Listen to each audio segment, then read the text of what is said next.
ایک کویشچن یہ ہے کہ موبائل سے جو ہم پکچرز وغیرہ کھینچتے ہیں،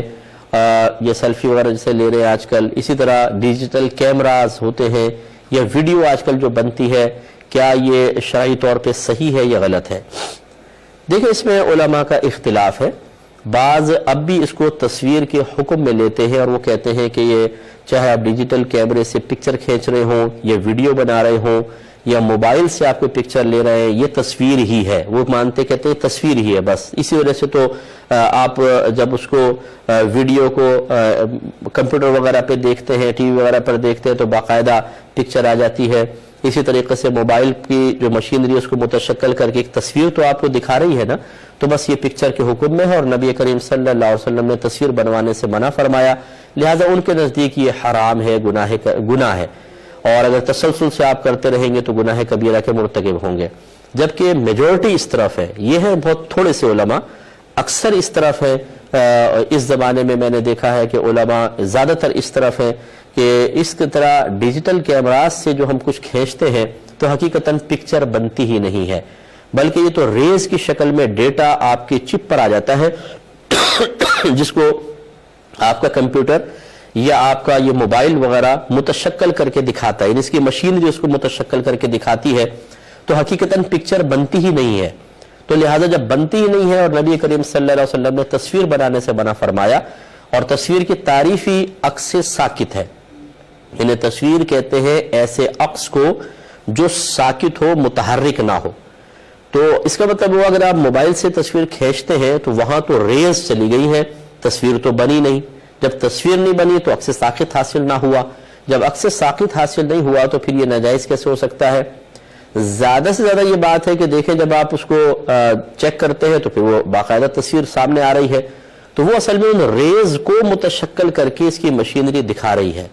تو وہ پکسلز وغیرہ ہوتے ہیں ان کو جوڑ کر وہ ایک تصویر کی شکل میں دکھا دیتی ہے، لیکن حقیقتاً تصویر بن نہیں رہی ہوتی ہے۔ جب تصویر نہیں بن رہی ہے تو پھر اس کا حکم بدلے گا۔ اور یہ بھی یاد رکھیے کہ جب کسی چیز کی ممانعت قرآن یا حدیث سے براہ راست نہ ہو، کیونکہ تصویر بنانا منع تھا نا، اس کے تو تصویر ہونے میں شبہ پیدا ہو گیا کہ تصویر ہے کہ نہیں، تو اس کے اوپر براہ راست ممانعت نہیں ہے۔ تو جب براہ راست کسی چیز کے اوپر ممانعت وارد نہ ہو تو پھر یہ دیکھا جائے گا کہ اس نوپید یا جدید مسئلے میں زیادہ علماء کس طرف ہیں، جس طرف میجورٹی ہوگی حق اسی طرف ہوگا، اور یہ کوئی ایسی بات نہیں ہے جو کسی صاحب علم پر مخفی ہو۔ جو انکار کرنے والے ہیں وہ ماشاءاللہ وہ بھی صاحب علم ہوتے ہیں اور وہ جانتے ہیں کہ جب ایک بڑی تعداد علماء کی،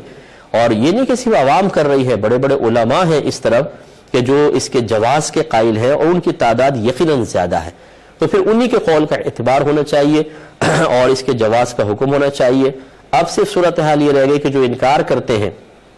ان کے نزدیک وہ کہتے ہیں یہ تقوی یہ ہے کہ نہ کھنچوایا جائے، تو ٹھیک ہے، آپ تقوی بالکل اختیار کر سکتے ہیں، اس میں آپ پر کوئی انگلی نہیں اٹھا سکتا، لیکن اپنے تقوی کو دوسرے پر مسلط کرنے کی کوشش کرنا یہ بالکل غلط ہوتا ہے۔ آپ تقوی پر عمل کریں، دوسرے جو ہے وہ بھی صاحب تقوی ہے۔ ایسا نہیں ہے کہ جو تصویر سے موبائل سے تصویر بنا رہا ہے وہ تقوی سے باہر نکل گیا، یہ آپ کے نزدیک تقوی ہوگا۔ یہاں تو تقوی کی صورت اس وقت بنتی کہ جب واقعی تصویر بن جاتی اور پھر انسان اس سے بچ رہا ہوتا تو پھر تقوی تھا، یہاں تو تصویر ہی نہیں بن رہی، تو لہٰذا یہ بھی صاحب تقوی ہے، متقی لوگ ہیں اور اکثریت اس طرف ہے، لہٰذا حق انہی کے ساتھ ہوگا۔ تو اب بہرحال اس میں جھگڑا نہیں کرنا چاہیے، جو جس اپنی رائے پر قائم رہنا چاہے وہ رائے پہ قائم رہ سکتا ہے، لیکن جو اس کے عدم جواز کے قائل ہے،